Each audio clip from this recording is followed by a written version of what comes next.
Hey, what's going on, guys? Andy Pride here, back with some more Medieval 2 action. Today, I am playing against the same person I played in the Byzantines versus Danish replay that I did last time. This is going to be me against Normacund. I am Portugal. I've got 4 dismounted conquistadors, 2 Portuguese knights, 3 or 4 Pavese crossbowmen, general's bodyguard, and on my right flank I've got 3 Knights of Santiago, the Crusader Knights of the Iberian Peninsula. And over on the enemy side, we've got some Genoese crossbowmen, some pikes, and some dismounted feudal knights there in the back. And he's got 2 light cavalry. And I don't know how many of you guys ended up watching my grand finals performance in Fishy's Classic Battle Tournament against Sir Tree of Arbor, but this battle actually bears a remarkable resemblance to that battle. In that, just to give some history for those who didn't see it, me and Sir Tree were in the grand finals of Fishy's Classic Battle Tournament, and he was known for bringing a Yaryeshgaro spear wall. He would vet them up really highly, and from the front, they'd be extremely hard to attack. And so what I did in that battle was I attacked from the flank and pretty much overloaded one side and just kept hammering and anviling on that flank, and then would pull out and then move down the line and just took it out chunk by chunk. And that's pretty much what I'm going to demonstrate this battle, except at the beginning of the battle I have a ridiculous micro mistake, and you'll see that. But let's press play now. He, over on his left side, he has a mounted sergeant, which is a terrible cav unit, and just a light cav unit. It costs almost no money, and it just isn't very good. Somehow, though, I didn't see it, and I'm gonna run forward here, and my cavalry is gonna go right by it without me even noticing it, and he's gonna pull it all the way around behind me, and he's gonna attack my Pavese crossbowmen. And because I'm microing my cavalry and trying to do some damage to his feudal knights and some of his other units with my cavalry, I'm just not gonna notice it, and he's gonna do a lot more damage to me than he should have. It was honestly really embarrassing, but it's kind of funny because like that one cav unit, that light cav unit that I could have so easily taken out with my heavy cav, just ends up taking out like a whole crossbow unit without me even noticing. Again, this battle, he doesn't bring a lot of cavalry. He brings 2 mounted sergeants, which are just light cav. They're not very good in melee at all, but they are fast, and that definitely helps him flank around behind. And hell, he's gonna take out the whole thing before I even notice it, and it's just kind of bad. But this battle, these 4 dismounted conquistadors that I have, again, have the maxed out armor and maxed out sword. I just like to give them the highest defense and attack possible, and I would say that I have the range advantage this game.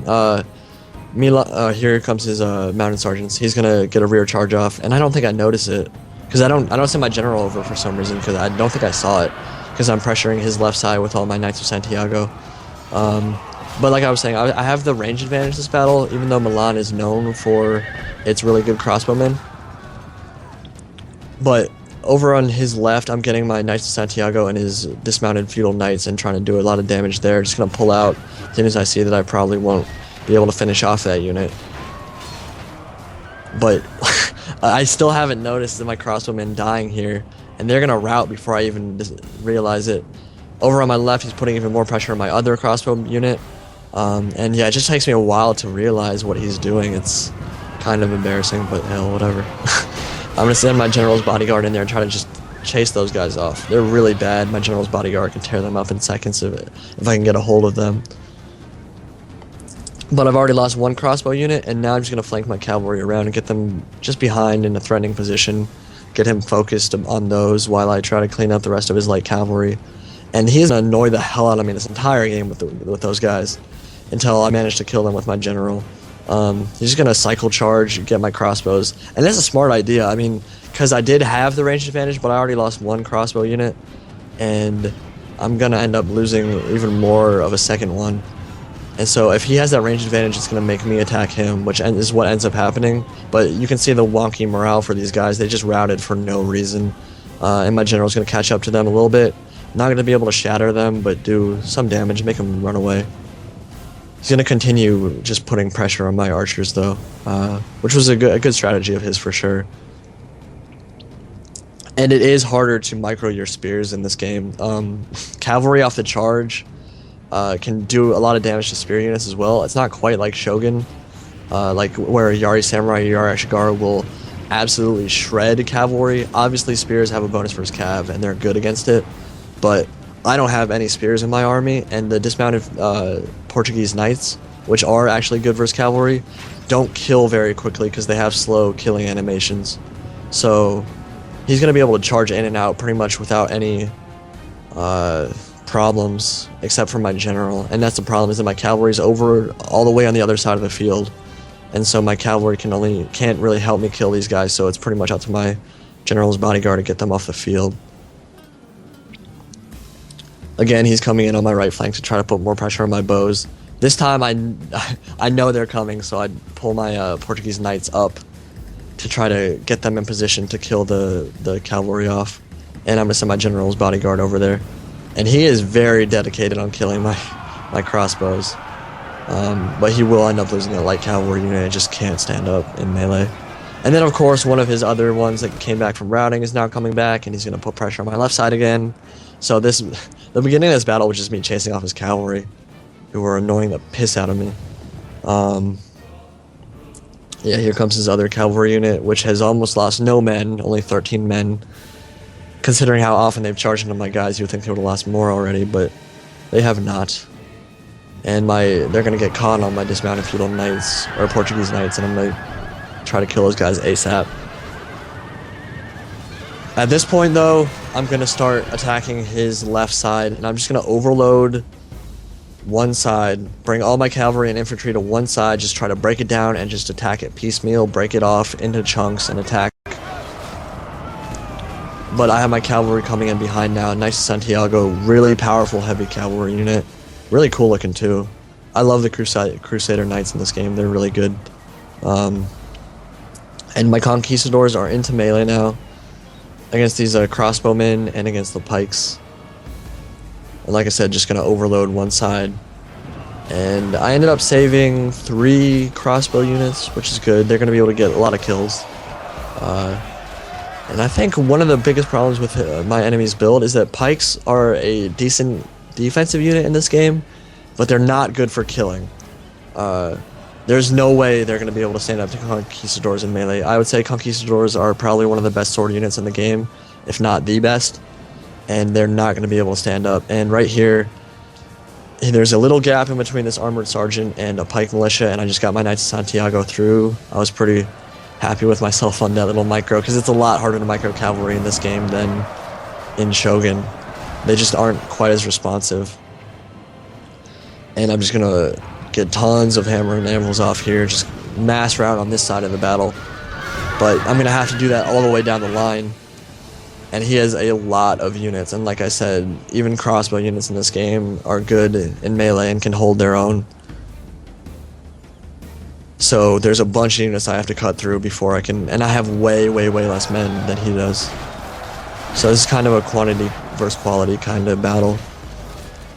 I've got the quality side army, he's got quantity. And I think probably the biggest issue he had this battle is that he only has 2 or 3 elite infantry units, the dismounted feudal knights.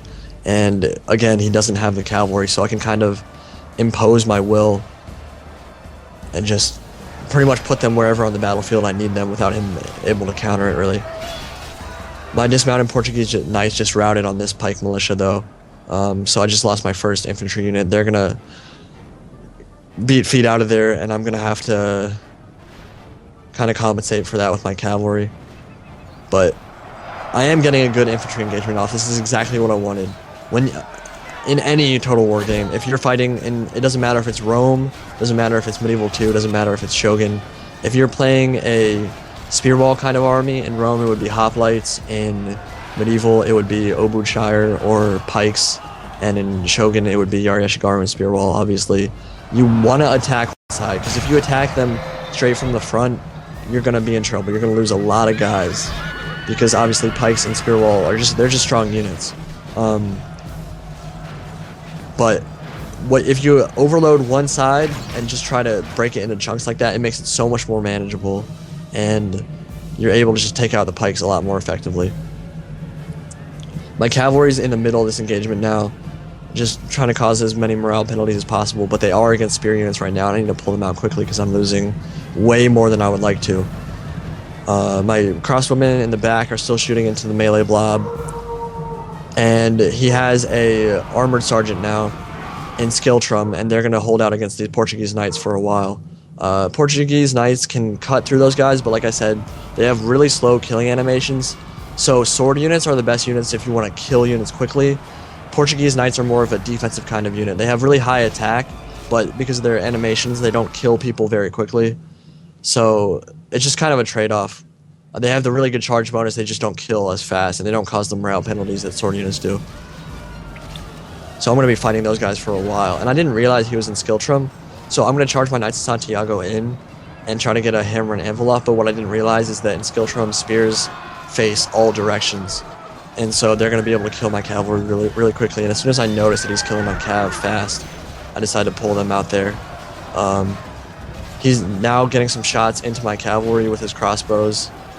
And yeah, those Genoese crossbowmen are a really good unit. They have a really high missile damage. And so they can just cause tons of damage to European-style knights with their heavy armor. It doesn't really block crossbow bolts. But I still have the cav advantage. It's pretty even at the moment, but I definitely have more quality units than he does. And I'm going to get a rear charge out from my general's bodyguard.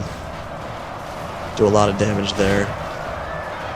I think he kind of got confused this battle, because I don't think he was expecting me to attack one side of his army like that, and he didn't really turn his flank to face me. And like I've said before, pikes they're highly immobile. Like, they cannot move to face a new threat very well. And they require a lot of micro to get into a good position, and he just wasn't really able to do that this battle.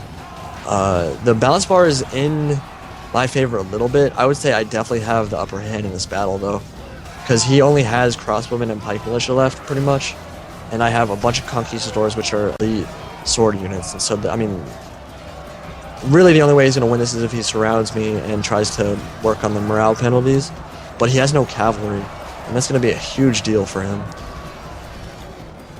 And I still have cavalry on the field. General's bodyguard are definitely an underrated unit. Like, unlike Shogun, you have to use your general's bodyguard in melee if you bring one. They're like a melee general in Shogun 2. They're not quite as effective, but they have a really devastating charge. As you'll see right now, they're about to get a charge from these Genoese crossbowmen. Gonna kill probably 30 off that charge. They have a devastating charge. My general just died, actually, which was bad. That kind of scared me at this point. I didn't want a morale penalty from that. But yeah, they're really heavily armored, really high charge bonus, and really high attack. And so if you ever want to turn a cavalry or infantry battle in your favor, get a general's bodyguard around behind and charge them in, and they're going to be able to take care of themselves. Generals don't die in melee too often. Of course, ironically, my general just did die. But if you keep them well protected and well supported, they're not going to die very often, and they can definitely turn the tide of any battle in your favor. But really, Milan doesn't have any chance at this point. I mean, he has just pike militia and melee, and they're not going to be able to beat my heavy infantry. Just going to continue hammer and ambling with what little cav I have left. His crossbowmen are routing now. And as soon as I get this hammer and anvil off, he's going to start mass routing.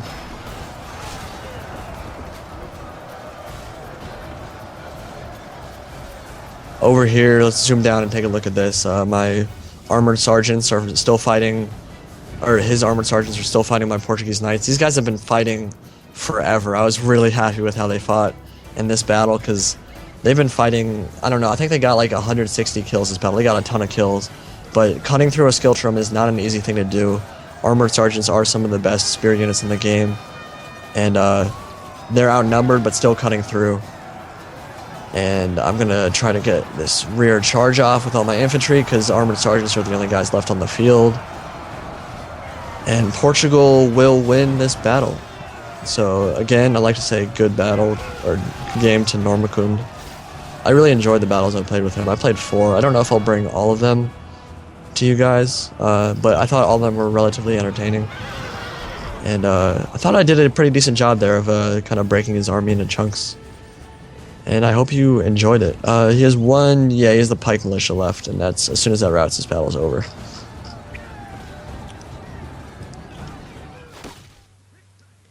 Ooh, God, that guy just got 4 crossbow bolts in the face. That hurt. Yep. He just routed. Look at the stats real quick. Yeah, conquistadors are dirty in this game. They're really, really strong. They each got like 130 kills or more. One of them got 200, which is ridiculous. My crossbowmen did a pretty good job, besides the one that got 12 kills because I did a terrible job microing. And my general's bodyguard got a ton of kills as well. But a little bit of advice, if you're gonna play Medieval 2, bring heavy cav. You need cavalry in this game for sure. That's how you'll notice in all the battles that I bring to you guys that I have a good cav component, and you really need that because the melee engagements in this game are usually a grind fest. Like it takes pretty much you have to kill them down to almost like no men left in the unit if you want them to rout, unless you're charging them in the rear with cavalry. And I mean, usually you don't want a grind fest because it's just. I mean, hell, if you can flank cavalry around and hit them in the rear, why wouldn't you?